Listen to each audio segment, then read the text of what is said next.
আপনারা দেখতেই পাচ্ছেন ইতিমধ্যেই বাংলা যুবসাথী প্রকল্পের অ্যাপ্লিকেশন ফর্ম প্রকাশিত হয়েছে এবং কিভাবে পূরণ করতে হবে সেটা স্টেপ বাই স্টেপ দেখিয়ে দিচ্ছি। দেখতেই পাচ্ছেন বাংলা যুবসাথী প্রকল্পের অ্যাপ্লিকেশন ফর্ম কিন্তু এখানে লেখা রয়েছে। তো এখানে আপনি যে কটা অক্ষর লিখবেন সবটাই কিন্তু ইংরাজি বড় হাতের অক্ষরে আপনাকে পূরণ করতে হবে এবং যেখানে টিক চিহ্ন দেওয়ার জায়গা সেখানে টিক চিহ্ন দিতে হবে। তো এই বিষয়টা অবশ্যই আপনারা খেয়াল করবেন, নইলে অনেকে বাংলাতে পূরণ করে দেয়, কিন্তু এখানেতে ইংরাজি বড় হাতের অক্ষরেই লিখতে বলা হয়েছে। তো প্রথমে আপনারা যেটা করবেন সেটা হচ্ছে এই যে ডান দিকে এই বক্সে আপনাকে কিন্তু একটি কালার পাসপোর্ট সাইজ যে বর্তমানে আপনার যে এখন সম্প্রতি যে ছবি সেই ছবি এখানে একটা চিটিয়ে দিতে হবে এবং আপনাকে তার উপর সই করতে হবে। তো এরপর আপনাকে যে গুরুত্বপূর্ণ বিষয়টা খেয়াল করতে হবে সেটা হচ্ছে যে দুয়ারে সরকার রেজিস্ট্রেশন নম্বর, অর্থাৎ এই যে জায়গাটা এই জায়গাটা আপনি কিন্তু ফাঁকা রাখবেন। এটা কোনো রকমভাবেই আপনি পূরণ করবেন না, কারণ এটা আপনি যে ক্যাম্পে জমা দেবেন সেইখান থেকে রেজিস্ট্রেশন নাম্বারটা আপনাকে দিয়ে দেওয়া হবে। তো এরপর আপনি যেটা করবেন আধার নম্বর, অর্থাৎ আপনার যে আধার নম্বর সেটা কিন্তু এই বক্সে লিখবেন। পরপর আপনি কিন্তু লিখে লিখে চলে যাবেন আপনার আধার নম্বর। তারপর আপনার যে নাম সেই নাম আপনাকে লিখতে হবে। তবে এখানে কি বলা হয়েছে না, বেনিফিশিয়ারি নেম কিন্তু দিতে বলা হয়েছে মাধ্যমিক বা সমমানের পরীক্ষা অনুযায়ী, অর্থাৎ আপনার মাধ্যমিকের অ্যাডমিটেতে যে নামের বানান রয়েছে সেই বানানটাই কিন্তু আপনি সেখানে লিখবেন। আর এর পরবর্তীতে আপনার মোবাইল নম্বর কিন্তু এখানে লিখতে হবে। তবে মোবাইল নম্বরটি কোনটা দেবেন, যেটা আপনার ব্যাংক অ্যাকাউন্টের সাথে আপনার যে নিজের ব্যাংক অ্যাকাউন্ট রয়েছে সেই ব্যাংক অ্যাকাউন্টের সাথে যে মোবাইল নাম্বারটা লিঙ্ক রয়েছে সেই মোবাইল নাম্বারটা কিন্তু এই বক্সে লিখে দেবেন। এরপর আপনি ইমেল আইডি দিতে পারেন, আপনার যদি ইমেল আইডি থাকে আপনি দিতে পারেন, সেক্ষেত্রে আপনি দিতেও পারেন নাও দিতে পারেন, এটা কিন্তু বাধ্যবাধকতা কিছু নেই। তো এরপর আপনাকে যেটা করতে হবে সেটা হচ্ছে আপনার যে লিঙ্গ সেটা কিন্তু এখানে দিতে হবে। আপনি যদি পুরুষ হয়ে থাকেন তাহলে এই বক্সে টিক দেবেন, মহিলা হলে এই বক্সে টিক দেবেন, আদার্স যারা তারা কিন্তু এই বক্সে টিক দেবে। এরপর আপনাকে যেটা করতে হবে আপনার ডেট অফ বার্থ, আপনার যে জন্ম তারিখ সেই তারিখটা কিন্তু এখানেতে পরপর লিখে দিতে হবে।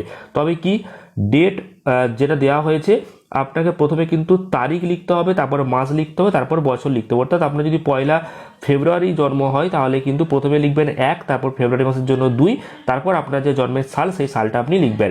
আর এখানে যে গুরুত্বপূর্ণ বিষয়টা সেটা হচ্ছে 1/4/2026 অনুযায়ী যে আপনার বয়স সেই বয়সটা আপনাকে লিখতে হবে। অর্থাৎ এপ্রিল মাসের যে 1 তারিখ সেই 1 তারিখে আপনার কত বয়স হচ্ছে সেটা আপনি লিখবেন। অর্থাৎ 21 থেকে 40-এর মধ্যে কিন্তু বয়স হতে হবে, তবে আপনি আবেদন করতে পারবেন। 21 বছরের কম হলে আবেদন করা যাবে না, বা 40 বছরের বেশি হলেও আবেদন করতে পারবেন না। সেক্ষেত্রে আপনার বয়স যদি 21, 22, 23 যেটা হবে সেটাই কিন্তু আপনি লিখে দেবেন। সেক্ষেত্রে যদি আপনার বয়স ধরুন 21 বছর 7 মাস 8 মাস হচ্ছে সেক্ষেত্রে আপনি 21 বছর লিখবেন। যদি 22 বছর 3 মাস 4 মাস হয় সেক্ষেত্রে 22 বছর লিখবেন। তো এটা একটু হিসাব করে আপনারা লিখে দেবেন, তবে বেশি লিখবেন না, যেটা বর্তমানে চলছে সেটাই লিখবেন। তো সেইটা অবশ্যই আপনারা খেয়াল করবেন। এরপর আপনাকে যেটা করতে হবে সেটা হচ্ছে যে আপনার পিতার নাম অর্থাৎ বাবার নাম এই বক্সে লিখতে হবে। সব কিন্তু বড় হাতের অক্ষরে লিখবেন। তবে আপনি যখন নামগুলো লিখবেন তখন আপনার নাম এবং আপনার যদি মিডিল নাম থাকে বা যে টাইটেল থাকছে সেইগুলো কিন্তু লেখার সময় একটা করে ঘর আপনারা ফাঁকা দেবেন। যেমন ধরুন আমি বলছি কারোর নাম যদি হয় রাম, সেক্ষেত্রে সে কিন্তু লিখবে বড় হাতের RAM। এরপর রাম, তার পাশে যদি তার পদবী হয় পাল সেক্ষেত্রে একটা যে বক্স আছে সেই বক্স ফাঁকা দেবে, তারপর সে PAL এভাবে লিখে দেবে। ঠিক একই রকম মিডিল নেম থাকলেও একটা করে বক্স আপনারা ফাঁকা দেবেন। তারপর যেটা করতে হবে সেটা হচ্ছে এই বক্সে আপনার মায়ের নাম লিখে দিতে হবে। আর যদি কেউ বিবাহিত হয়ে থাকে তাহলে পুরুষ কিন্তু লিখবে তার স্ত্রীর নাম, আর যিনি মহিলা থাকবেন তিনি তার স্ত্রীর নাম কিন্তু এই বক্সে লিখে দেবে। এরপরে কি করতে হবে আপনার যে ক্যাটাগরি অর্থাৎ আপনি SC ST না OBC না সাধারণ সেটা কিন্তু আপনাকে এখানে একটা টিক চিহ্ন দিতে হবে। অর্থাৎ আপনি যদি জেনারেল হয়ে থাকেন তাহলে এখানে টিক চিহ্ন দেবেন। যদি আপনি SC ST হয়ে থাকেন SC হয়ে থাকেন তাহলে কিন্তু এই জায়গাটায় টিক চিহ্ন দেবেন, আর ST হলে এই জায়গাটায় টিক চিহ্ন দেবেন, আর OBC হলে এখানে কিন্তু আপনি টিক চিহ্নটা দিয়ে দেবেন। আর আপনি যদি SC ST বা OBC হয়ে থাকেন তাহলে কিন্তু আপনার সার্টিফিকেট থাকবে, সেই সার্টিফিকেটের নাম্বারটা কিন্তু এই বক্সে আপনাকে লিখে দিতে হবে। আর জেনারেল হলে কোনো সার্টিফিকেট হয় না, সেক্ষেত্রে আপনাকে কিছু লিখতে হবে না। এরপর আপনার যে আপনি বিবাহিত কিনা সেটা কিন্তু আপনাকে এখানে টিক চিহ্ন দিতে হবে। আপনি কি বিবাহিত? যদি বিবাহিত হয়ে থাকেন তাহলে কিন্তু আপনাকে এখানেতে টিক চিহ্ন দেওয়ার জায়গা রয়েছে। যদি আপনি অবিবাহিত হন তাহলে প্রথমে এই বক্সে টিক চিহ্ন দেবেন। তারপর আপনি যদি বিবাহিত হয়ে থাকেন তাহলে এই বক্সে টিক চিহ্ন দেবেন। আর যদি আপনি বিধবা হয়ে থাকেন তাহলে এই বক্সে টিক চিহ্ন দেবেন। আর যদি আপনি সেপারেটেড হয়ে থাকেন সেক্ষেত্রে এই বক্সে আপনি টিক চিহ্ন দেবেন। এরপর আপনাকে যেটা করতে হবে, আপনার কন্ট্যাক্ট ডিটেলস অর্থাৎ আপনার যে বাড়ির নম্বর থেকে শুরু করে আপনার গ্রাম, পোস্ট অফিস সব কিছু এখানে কিন্তু লিখতে হবে। সেক্ষেত্রে প্রথমে আপনার বাড়ির নম্বর আপনি এখানে লিখে দেবেন। তারপর আপনার গ্রাম বা শহরের নাম আপনি এই বক্সে লিখবেন। আপনার পোস্ট অফিসের নাম এখানে লিখতে হবে। আপনি যদি গ্রাম পঞ্চায়েতের অধীনে হন তাহলে গ্রাম পঞ্চায়েতের নাম লিখবেন। আর যদি আপনি মিউনিসিপ্যালিটি অর্থাৎ আপনার ওয়ার্ড নাম্বার থাকে সেটা লিখবেন। আর তারপর আপনি আপনার ব্লক, মিউনিসিপ্যালিটি বা কর্পোরেশন যে কোনো একটা এখানে লিখে দেবেন। তারপর পুলিশ স্টেশনের জন্য এই বক্স রয়েছে, ডিস্ট্রিক্ট আপনার জেলা, পিনকোড, এবং এখানে যেহেতু স্টেট ওয়েস্ট বেঙ্গল করাই আছে তো এখানে আর কিছু করা দরকার নেই।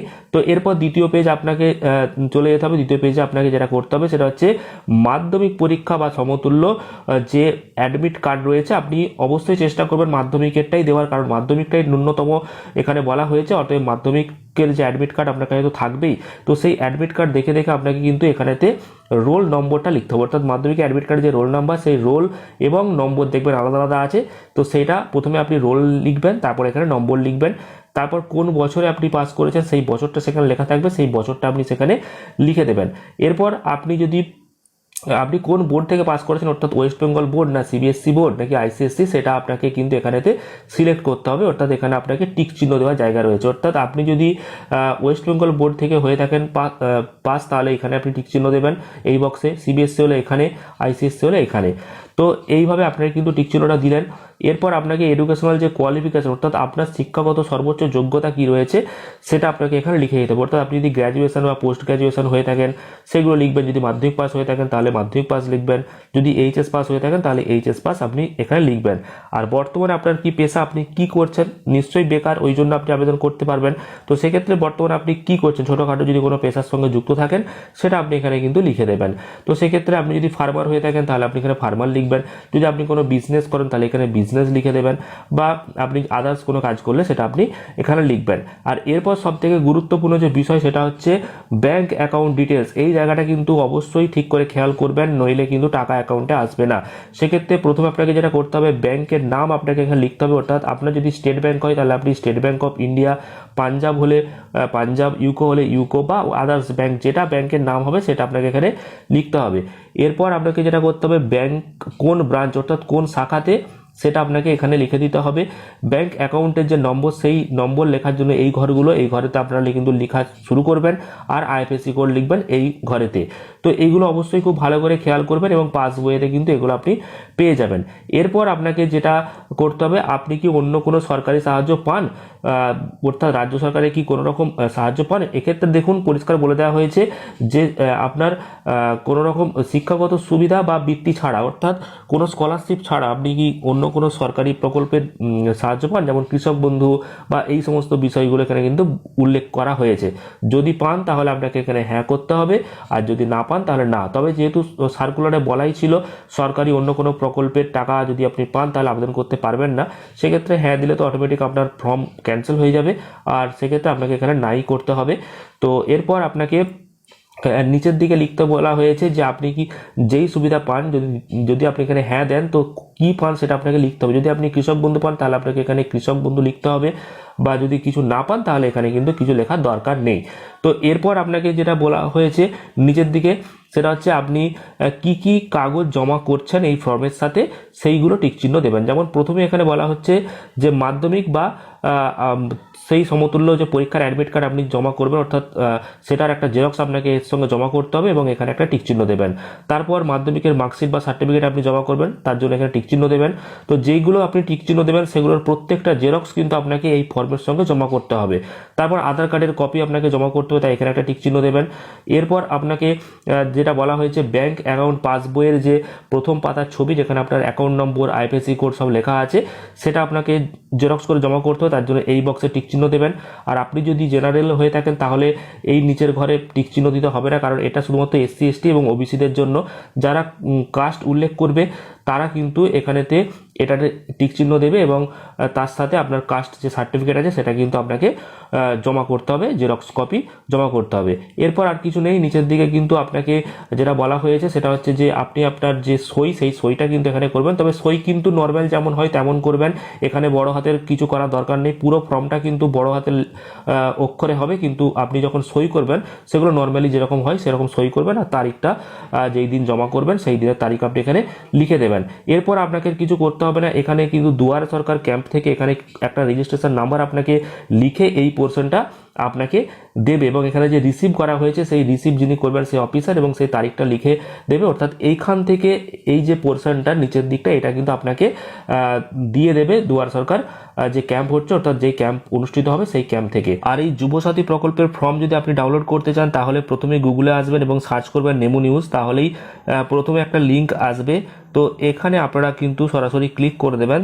এরপর নতুন একটি পেজ চলে আসবে এবং এখানেতে আপনারা আসার পরে এখান থেকে খুব সহজে আপনি যুবসাথী প্রকল্পের ফর্ম ডাউনলোড করতে পারবেন। দেখতে পাবেন যে প্রথমেই কিন্তু এখানে যুবসাথী প্রকল্পে আপনি এখানে দেখতে পাচ্ছেন একটা পোস্ট করা রয়েছে, তো এখানে আপনারা ক্লিক করবেন। তো এই পোস্ট ওপেন হয়ে যাওয়ার পর আপনারা কিন্তু একদম নিচের দিকে স্ক্রল করে যাবেন এবং নিচের দিকে আমি ফর্মটা দিয়ে দেবো। তো সেখান থেকে যে ফর্ম ডাউনলোড করার লিঙ্ক বলে এখানে লেখা থাকবে, তো এখান থেকে আপনারা ফর্মটা খুব সহজেই ডাউনলোড করে নিতে পারবেন। তো আশা করি বুঝতে পেরেছেন কিভাবে ফর্ম ফিল আপ করবেন। এছাড়াও যদি কোনো প্রশ্ন থাকে অবশ্যই কমেন্টে জানাবেন। আর কি কি কাগজ জমা করতে হবে সেটার কিন্তু লিস্ট আপনাদেরকে এখানে দেখিয়ে দিলাম। তো এই যে কাগজগুলো এইগুলো কিন্তু আপনাকে সঙ্গে করে নিয়ে যেতে হবে, জেরক্স কপি আপনাকে জমা করতে হবে। তো অবশ্যই আপনারা এগুলো নিয়ে যাবেন। আর যেগুলো আপনাদেরকে বললাম সেগুলো অবশ্যই খুব ভালো করে খেয়াল করে ফিল আপ করবেন, নইলে কিন্তু আবেদনপত্র বাতিল হয়ে যেতে পারে। পরবর্তী গুরুত্বপূর্ণ আপডেটগুলো পেতে অবশ্যই চ্যানেলটিকে সাবস্ক্রাইব করবেন। এছাড়াও ভিডিওটি ভালো লাগলে প্রচুর পরিমাণ লাইক এবং শেয়ার করে দেবেন।